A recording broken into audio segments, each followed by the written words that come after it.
हमने जो किया था वो हमें मिला है, बुरे का बुरा मिला और अच्छे का।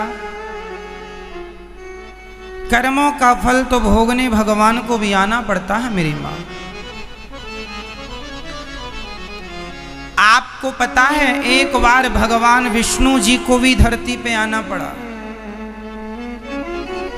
भगवान नारायण आए राम बनकर, कृष्ण बनकर, नरसिंह बनकर। एक बार भगवान को इस कलयुग में आना पड़ा। भगवान नारायण को, भगवान श्री विष्णु जी को आना पड़ा। कथा बड़ी अद्भुत है, सुनिएगा। इस कलयुग की घटना बोल रहा हूं मैं। इस कलयुग में भी भगवान का एक अवतार हुआ और वो अवतार आज भी है, आप देख सकते हैं। कौन है वो? आइए कथा सुनते हैं। ये उन दिनों की बात है जब द्वापर युग जा रहा था। द्वापर युग जा रहा था, कलयुग आ रहा था। इस कलयुग में पहली पूजा हम किसकी करें, कलयुग के लोग ये डिसाइड नहीं कर पा रहे थे कि पहली पूजा हम ब्रह्मा जी की करें कि शिव जी की करें कि भगवान नारायण की करें, ब्रह्मा की करें, विष्णु की करें, शिव की करें। पहली पूजा किसकी करें? ब्रह्मा जी के भक्त कह रहे थे कि ब्रह्मा की पहली पूजा करनी चाहिए, शिव के भक्त कह रहे थे शिव की पूजा, और विष्णु भक्त कह रहे थे विष्णु जी की पूजा पहली हो। अब ये कौन कन्फर्म करे कि पहली पूजा हम किसकी करें? एक यज्ञ हुआ इस पृथ्वी पर। उस यज्ञ में ये निर्णय नहीं हो पा रहा था कि इस यज्ञ में किसकी पूजा पहले की जाए। तब स्वयं भृगु जी चले कि मैं पता लगा के आता हूं। तो ब्रह्मा जी के पास गए भृगु जी, और ब्रह्मा जी को प्रणाम नहीं किया तो गुस्सा आ गया ब्रह्मा जी को। भृगु जी बोले ये ठीक नहीं है, ये पहले पूजा के लायक नहीं। गुस्सा आता है बूढ़े आदमी को। ब्रह्मा जी को खारिज कर दिया। शिव जी के पास गए, शिव जी गले लगाने दौड़े तो भृगु जी ने शिव जी को गले नहीं लगाया। शिव जी को भी क्रोध आ गया। भृगु जी ने कहा आपकी भी पहली पूजा नहीं होगी। भगवान नारायण लेटे हुए थे क्षीर सागर में, लक्ष्मी जी चरण दबा रही थी, शेष सैया पर लेटे थे। तभी भृगु जी आए और भगवान की छाती पर एक लात जमाई जोर से, एक पाद प्रहार कर दिया। जब छाती पर लात पड़ी तो भगवान खड़े हो गए और हाथ जोड़ करके कहा महाराज आप ब्राह्मण हैं, आपके चरण बड़े कोमल हैं, हमारी छाती बड़ी कठोर है, कहीं आपके चरणों में चोट तो नहीं आ गई? जब ये बात भगवान श्रीमन नारायण ने कहा तो भृगु जी रोने लगे, और भृगु जी ने रोते हुए कहा वाह भगवान, मैंने आपको लात मारा और आपने लात खाकर भी मेरे से पूछा कि चोट तो नहीं लगी। आप ही इस धरती में पहले पूजा के योग्य हैं, इसलिए आपकी प्रथम पूजा अब होगी। भृगु जी तो चले गए, लेकिन भृगु जी के इस व्यवहार से लक्ष्मी जी नाराज हो गए, क्योंकि भगवान की छाती पर, भगवान के हृदय पर सदा श्री देवी का निवास होता है। इसलिए भगवान का एक नाम है श्रीनिवास। भगवान का एक नाम है श्रीनिवास, क्योंकि भगवान के वक्षस्थल पर, हृदय पर लक्ष्मी जी विराजती हैं। और आज लात मारी छाती पर तो वो लात नारायण को नहीं, वो लात लक्ष्मी को लगी, क्योंकि छाती पर तो वो बैठती हैं। तो लक्ष्मी जी गुस्सा हो गई। जाओ। उसने आपको लात मारा और आप हाथ विनती जोड़ते रहे। अरे हम नारियों का कोई सम्मान नहीं होता क्या? कोई भी लात मार के चला जाए, आप बने रहो भगवान। लेकिन ब्राह्मण देवता ने जितना अपमान मेरा किया है, आपने भी उतना अपमान मेरा किया। यदि लात ही खाना था तो मुझे छाती पे क्यों बिठाया? लक्ष्मी जी बहुत नाराज हुई भगवान नारायण से, और लक्ष्मी जी रूठ करके तिरुमलाई आ गई। पृथ्वी लोक में लक्ष्मी जी बैकुंठ से रूठ कर कहां आ गई? तिरुमलाई। अभी हम बताएंगे कि तिरुमलाई क्या है। तिरुमलाई में आ गई माता भगवती रूठ के। यहां तक तो हुआ कि लक्ष्मी जी आ गई, अब भगवान बैकुंठ में अकेले। अब भगवान का मन ही ना लगे लक्ष्मी के बिना। तब भगवान लक्ष्मी को मनाने के लिए इस धरती पे आए श्रीनिवास बनके। इस धरती पे वो प्रकट हो गए छोटे से बच्चे के रूप में, और एक सरोवर के किनारे भगवान रहने लग गए। वहां से एक बकुला मां गुजर रही थी। बकुला मां, तो बकुला मां ने की नजर पड़ी कि ये तो छोटा सा कोई बच्चा है। तो श्रीनिवास जी को बकुला मां ने पकड़कर उनका लालन पालन किया, खूब पाला पोसा, खूब सेवा की। जब श्रीनिवास, ये बकुला मां कौन है अभी हम सब बताएंगे स्पष्ट।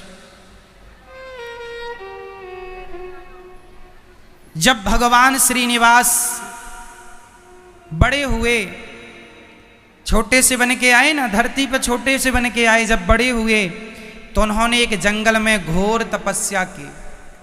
किसके लिए? लक्ष्मी जी के लिए। आज नारायण तप रहे हैं लक्ष्मी की प्राप्ति के लिए कि हे लक्ष्मी, तुम रूठ गई हो, तुम्हारे बिना हम अकेले हैं, अधूरे हैं, हमें तुम जल्दी मिल जाओ। जब भगवान के शरीर में दीमक लगने लग गई, तब ब्रह्मा और शिव लक्ष्मी जी के पास गए और बोले, माँ आपकी याद में भगवान श्रीनिवास बन के आए हैं और वो घोर तपस्या कर रहे हैं, उन्हें दर्शन दो ना माँ, उन्हें मिल जाओ ना, उन्हें माफ कर दो। पर माँ लक्ष्मी को ना जाने क्या हुआ, ना मैं माफ नहीं करूंगी। माफ नहीं किया माँ भगवती ने, और भगवान तपस्या करते रहे। तो लक्ष्मी जी ने कहा, आप दोनों गाय बन के जाओ और जहां वो तपस्या कर रहे हैं उनके मुंह में दूध की धारा बहा दिया करो, तो उन्हें खाने पीने को कुछ मिलेगा। तो ब्रह्मा और शिव गाय बन के, एक राजा थे, उस राजा के चरवाहा वहीं गाय ले जाता था, तो ब्रह्मा और शिव गाय बन के भगवान के ऊपर अभिषेक करते थे। दूध की धार गैया बहाती थी, क्योंकि वहाँ श्रीनिवास तपस्या कर रहे थे। और वो एक दीमक की तरह हो गए थे, मतलब ये नहीं लग रहा था कि यहाँ कोई इंसान है, दीमक। पर गाय अपना दूध छोड़ती थी। तो गौशाला में जब वो गाय जाएं तो उनके कोई दूध ना निकले, क्योंकि वो पूरा दूध तो श्रीनिवास जी को बहा के आए। तो चरवाहे को लगा कि ये दूध कहाँ जाता है। तो एक दिन जंगल में उसने गौर किया कि दूध कहाँ, तो उसने देख लिया कि ये दोनों गाय यहाँ पर अपना दूध बहाती हैं। तो उस चरवाहे ने उस जगह पर जहाँ पर वो दूध गिराती थी गाय, उस जगह पर कुल्हाड़ी मारी। तो भगवान श्रीनिवास के सिर पे कुल्हाड़ी लगी, और भगवान की जो लंबी लंबी जटाएं हो चुकी थी, उस कुल्हाड़ी से भगवान का कि वो सारी जटाएं कट गईं। जटाएं कुल्हाड़ी से कट गईं। जब जटाएं कटी तो भगवान की तपस्या भंग हो गई। भगवान ने वो चरवाहा दौड़ा दौड़ा राजा के पास गया, राजा को लेके आया, राजा चरणों में गिरे, महाराज अपराध हो गया, आप कौन हैं? भगवान ने कहा मैं श्रीनिवास हूं। अच्छा महाराज अपराध क्षमा करो, कृपा करो। भगवान दयालु, कोई बात नहीं, तुमने अपराध किया, कोई बात नहीं। छोटा मोटा दंड देके भगवान ने, वो अपनी मां के पास आ गए। भगवान ने ये कह दिया था कि राजन अब तुम मरने वाले हो, अगला जन्म तुम्हारा होगा तो तुम्हारी बेटी होगी पद्मावती, उस पद्मावती का विवाह तुम मुझसे करना। ये कह के भगवान उसे चले आए अपनी मां के पास। जो भगवान श्रीनिवास जी की मां, माता बकुला मां, ये बकुला मां बड़ा प्यार करती। कुछ दिन के बाद वो राजा मरा और राजा के यहाँ फिर बेटा जो हुआ, वो उस जन्म में वो राजा आया, उसका विवाह हुआ, उसकी एक बेटी हुई, नाम पड़ा पद्मावती।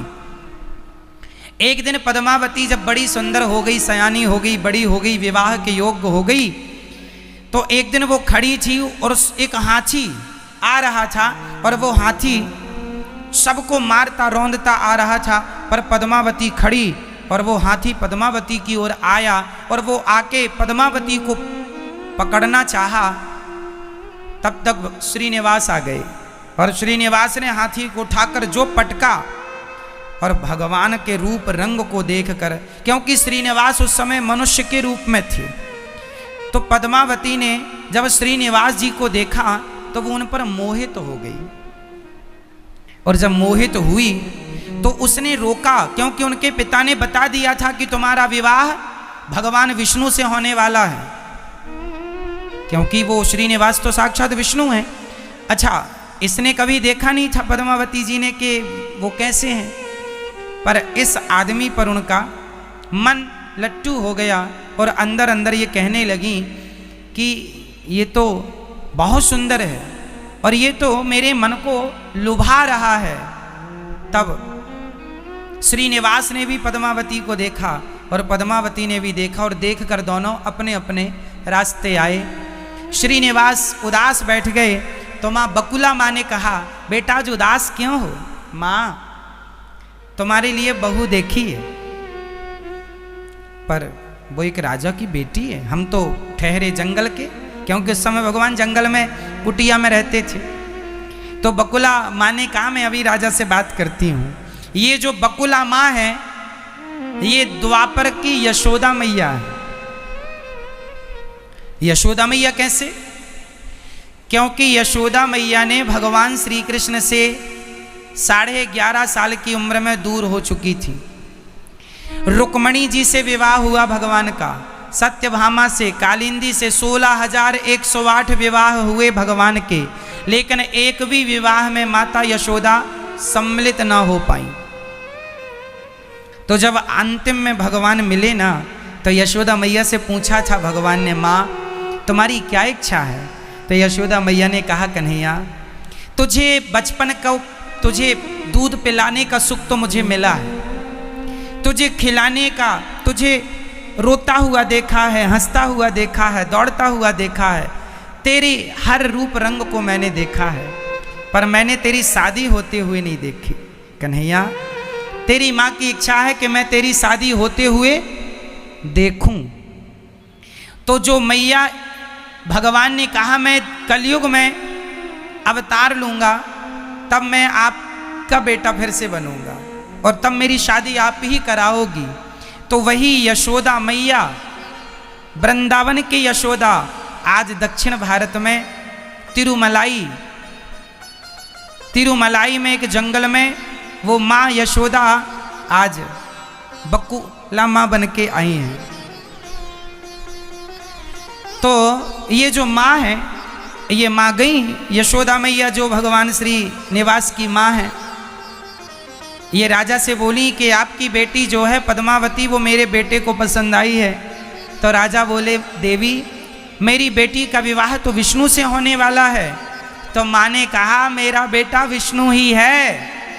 अब राजा तैयारी, ठीक है तैयारी करो।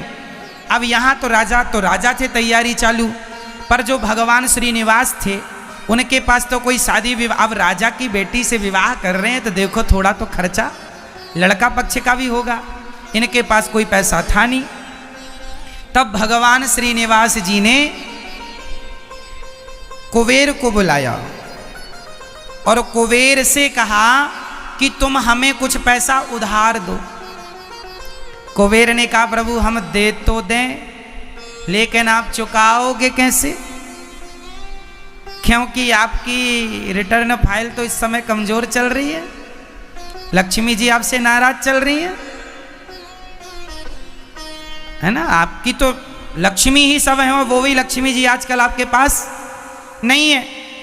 तो बैंक भी लोन तब ही देती है जब आपके पास कुछ माल हो, फोकट आदमी को तो कोई बैंक लोन करती नहीं है। तो कुबेर जी बोले हम कैसे लोन सैंक्शन कर दें। भगवान बोले नहीं नहीं, हम आपका पैसा चुकाएंगे। तो कुबेर से भगवान ने पैसा लिया उधार, किसके लिए लिया, शादी के लिए। अच्छा अब सुनते चलना, ये कथा आखिरी में जाके मैं बोलूंगा कि वो कौन है, समझते चलिएगा। जो श्रीनिवास, अब कुबेर ने धन दिया तो इन्होंने खूब धन से खूब शादी विवाह की तैयारी की और इनका विवाह हो गया पद्मावती से। अब श्रीनिवास और पद्मावती दोनों एक साथ रहने लगे महलों में। भगवान ने भी कुबेर से पैसे लिए, महल वहल बनवाए और खूब आनंद से रहने लगे अपनी गृहस्थी में। कुछ दिनों के बाद जब इनकी गृहस्थी को काफी साल हो गए, भगवान श्रीनिवास पद्मावती के संग खुशी से हैं, तभी भगवान के कानों में दरवाजे की खटखटाहट आई। कोई दरवाजे पर खड़ा है। भगवान गए और भगवान ने जब देखा तो वो माता लक्ष्मी थी। माता लक्ष्मी रो रही थी। भगवान श्रीनिवास से कह रही थी ये क्या, आप तो मुझे मनाने आए थे, मेरे लिए श्रीनिवास का अवतार लिया था, मेरे लिए तपस्या की, और आपने तो दूसरा ही विवाह रचा लिया। मैं आपकी पत्नी हूं, मैं आपकी अर्धांगिनी हूं, आपने मेरे लिए तपस्या की थी और आपने तो यहां दूसरा ही विवाह कर लिया। लक्ष्मी जी नाराज हो रही थी। जल्दी से मेरे संग अब बैकुंठ चलिए, मैं आपको लेने आई हूं। लक्ष्मी जी बैकुंठ ले जाने के लिए कह रही थी कि पद्मावती आ गई, और पद्मावती बोली नहीं देवी, ये मेरे स्वामी हैं, मेरे पति हैं, इन्हें आप लेकर नहीं जा सकती। लक्ष्मी जी ने श्रीनिवास से कहा कहो श्रीनिवास, ये कौन है पद्मावती। तब भगवान श्री विष्णु जी ने कहा देवी, ये त्रेता युग की मेरी पत्नी है। त्रेता युग की? त्रेता युग में तो मैं आपके साथ थी सीता बन के। हाँ देवी, तुम मेरे साथ थी, लेकिन कुछ दिनों के लिए इसने मेरी पत्नी की भूमिका निभाई है। बताइए, त्रेता युग में सीता की जगह किसने और कब भूमिका निभाई, कौन बताएगा?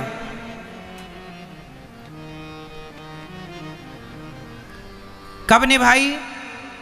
त्रेता युग में सीता की भूमिका एक दूसरी स्त्री ने निभाई थी। ये कब की बात है? आप बताओ, फिर हम बताएंगे। ये तब की बात है जब रावण ने माता सीता का हरण किया। तो आपको बताऊं, रावण ने जिस सीता का हरण किया था वो वेदवती नाम की महिला सीता बनी थी, और जो असली सीता थी वो अग्नि में प्रवेश कर चुकी थी। ये बात रामचरितमानस में लिखी है। जब तक मैं निशाचरों का नाश करूंगा तब तक आप पावक में वास करिए, माता सीता को राम जी ने कहा था। जब लो करो निशाचर नासा, तब तक करो अग्नि में वासा। असली सीता, रावण जिन सीता को लेके गया था वो असली सीता नहीं। वो कौन सीता थी? वो वेदवती, वही वेदवती जिसने रावण को श्राप दिया था, जिनकी कथा हमने कई बार सुनाई है कि वेदवती कमल के पुष्प पर तपस्या कर रही थी हिमालय के एक सरोवर में। रावण गया, सुंदरता पर लट्टू हो गया और बाल पकड़ के खींचने लगे। तब वेदवती ने श्राप दे दिया, रावण तूने आज के बाद किसी स्त्री को उसकी मर्जी के बिना पकड़ा, तेरा विनाश हो जाएगा और तेरे विनाश का कारण बनूंगी मैं। तो राम जी ने सीता जी को अग्नि में वास करा दिया था और वेदवती सीता बन के आई। और रावण जिन सीता का हरण किया वो सीता थी वेदवती। और रावण ने जब राम ने सीता को मारा और सीता वापस आई तो सीता ने कहा, प्रणाम किया राम को और राम से कहा, प्रभु मैं आपकी पत्नी कब बनूंगी? अभी तो मैंने आपकी पत्नी की केवल भूमिका निभाई है। अभी तो मैंने आपकी पत्नी की केवल भूमिका निभाई है। अब बताओ कि मुझ वेदवती को आप कब अपनी पत्नी बनाओगे? राम बोले, इस जन्म में नहीं, इस जन्म में तो मेरी पत्नी सीता ही रहेगी। मैं कलयुग में आऊंगा श्रीनिवास बन के, तुम पद्मावती बन के आना। तुमने रावण के यहाँ जाकर तुमने मदद की है, बहुत मेरा सहयोग किया है। मैं तुम्हारा ऋणी हूँ और मैं इस ऋण को चुकाने के लिए तुम्हारी इच्छा जरूर पूरी करूंगा। मैं तुम्हारा पति बनूंगा कलयुग में। तो माता लक्ष्मी को भगवान श्रीनिवास ने कहा कि ये जो पद्मावती है इसको मैंने त्रेता में वचन दिया था तो निभाने तो आना था। तो ये पद्मावती है और पद्मावती को भला मैं कैसे छोड़ सकता हूँ, उसके एहसान को कैसे भूल सकता हूँ? लक्ष्मी सीता बनी थी ना। अब माता लक्ष्मी कुछ समझती, तब तक पद्मावती आ गई, बोली नहीं ये कहीं नहीं जाएंगे। लक्ष्मी जी बोली जाएंगे। जब दोनों आपस में कहने लगी, एक कहने लगी जाएंगे, एक कहने लगी नहीं जाएंगे, तो दोनों को झगड़ा करते देख भगवान उनको देख पत्थर के हो गए। भगवान उन्हें झगड़ता देख दोनों को क्या हो गए? पत्थर के। और आज उन्हीं को तिरुपति बालाजी के नाम से जाना जाता है। बोलिए तिरुपति बालाजी की। वही है वेंकटेश, वही है तिरुपति। तिरुमलाई पर्वत पर ही आज मंदिर है। तिरुमलाई पर्वत पर तिरुपति बालाजी।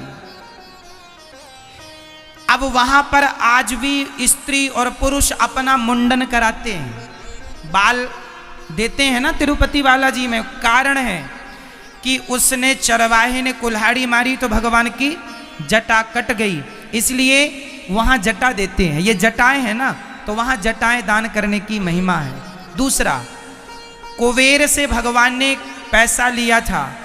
आज भी कहते हैं तिरुपति बालाजी को जितना भी चढ़ावा चढ़ता है उस चढ़ावे से तिरुपति बालाजी कुबेर को पैसा दे रहे हैं कि कलयुग में जो भक्त हमें चढ़ावा देंगे उससे हम कुबेर जी आपका पैसा चुकाएंगे। तो आज भी इस धरती के सबसे कर्जीले भगवान कोई हैं तो तिरुपति बालाजी। उनके सिर पे कर्जा है कुबेर का। उनके वहां फिर वो दोनों श्री निवास तो बन गए तिरुपति और लक्ष्मी जी बन गई, वो भी वहां पत्थर की हो गई, वो भी एक मूर्ति विग्रह में परिणत हो गई। और वहां पर पद्मावती भी मूर्ति के रूप में परिणत हो गई।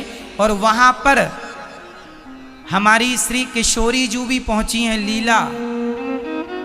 हमारी श्री किशोरी जू मतलब श्री राधा रानी, श्री देवी, भूदेवी और लीला देवी, इन तीनों के पति हैं, इसलिए उनका नाम है त्रिपति। उनका असली नाम है त्रिपति, तीन के पति। तो तिरुपति जी बाद में नाम पड़ा त्रिपति से तिरुपति। तो जो तिरुपति है वो तीन के पति हैं, लीला देवी, भूदेवी और श्री देवी, पद्मावती और लक्ष्मी जी और साक्षात श्री किशोरी जी श्री राधा रानी। तो त्रिपति तीन के जो पति हैं वो तिरुपति। तो तिरुपति बालाजी की जन्म की ये कथा है। फिर वहां पर उनके बाद भगवान विग्रह के रूप में परिणत हो गए। मतलब ये जो तिरुपति बालाजी हैं ये कोई मूर्ति कहीं से बनाया नहीं, कहीं से लाया नहीं, साक्षात भगवान का शरीर इस कलयुग में हम जैसे पापियों के लिए उन्होंने विग्रह के रूप में परिणत कर लिए। ये भगवान का स्वरूप है तिरुपति बालाजी। फिर तिरुपति बालाजी के लिए वो पहाड़ पे खड़े रहे 800 साल तक। उसके बाद फिर कोई राजा ने उनके लिए फिर वो मंदिर बनाया, जो मंदिर आज भी है। तिरुपति बालाजी के हाथ में जो शंख चक्र है वो शंख चक्र स्वामी श्री रामानुजाचार्य स्वामी जी ने भगवान को दिए। इसलिए रामानुजाचार्य जी को तिरुपति बालाजी अपना गुरु भी मानते हैं। चर्चाएं बड़ी अद्भुत हैं, बड़ी लंबी हैं। तो तिरुपति बालाजी की ये कथा है। हाँ मैया, श्री रामानुजाचार्य जी 1000 साल पहले धरती पे आए, लक्ष्मण जी के अवतार थे, उन्होंने शंख चक्र दिए।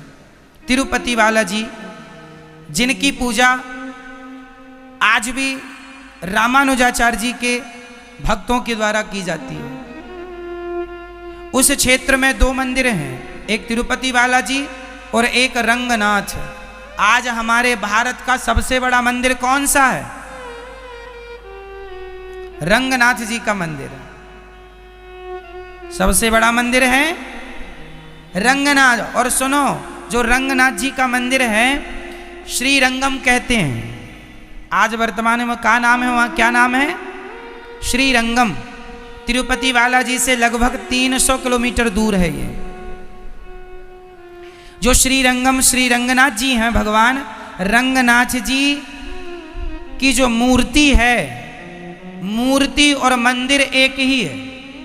मतलब मूर्ति और मंदिर एक ही हैं, अलग अलग नहीं है। आपको यदि मूर्ति कहीं ले जानी है तो मंदिर भी ले जाना पड़ेगा, मतलब दोनों एक। मित्रों, आशा करता हूँ कि यह धार्मिक शिक्षाप्रद कथा आप लोगों को अवश्य पसंद आई होगी। अगर आप लोगों को यह कथा पसंद आई हो तो इस कथा को लाइक करें और अधिक से अधिक लोगों को शेयर भी करें, जिससे कि वे भी इस शिक्षाप्रद उत्तम कथा को सुनकर अपने जीवन को सुखी एवं सामर्थ्य बना सकें। मित्रों, अगर अभी तक आप लोगों ने हमारे चैनल को सब्सक्राइब नहीं किया है तो तुरंत सब्सक्राइब कर लें, जिससे कि नोटिफिकेशन के माध्यम से आप लोगों को हमारे नए नए वीडियोस, शिक्षाप्रद कथाएं तुरंत प्राप्त हो सके और आप उसको सुन करके अपने जीवन को सुखी बना सकें। तो कल फिर किसी नए धार्मिक कथा को लेकर के आप लोगों के समक्ष फिर से प्रस्तुत होंगे। तब तक के लिए राम राम।